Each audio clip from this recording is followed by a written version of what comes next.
This is an used Icom installed into a Kenworth. This is a 2020 big Kenworth truck. I've done a bunch of these ones. I'm not an installer, so this is not how to do video. I'm not installing radios for a living, or I'm not teaching you how to install mobile radios or to repair portable radios. I do these things for fun, but I do it better than most people who work in this field for a living. So I'll show you quickly how I've done it here. So this is an used radio the customer provided, and in this model, this Kenworth, there is a tray for the CB radio. So you take this tray out, which is being held by a screw in the middle. You take it out. You may have to cut a slice here to accommodate your radio, your mobile radio front plate or front control panel, and you need to install your bracket, your radio bracket. I've used 4 screws, nuts and bolts,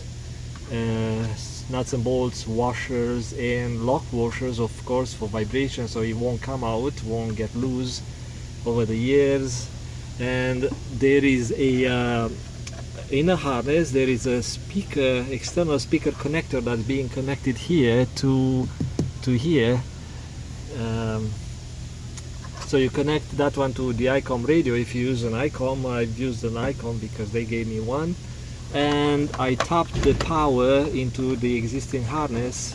So I tap with a solder and splice. So it's you can use crimping. It's not much of a current. It's about 10 amps. But for reliability, I've used splice, wrap, and solder, then insulating tape. So it's a reliable connection, and I've used the accessory line. So radio turns off with the key.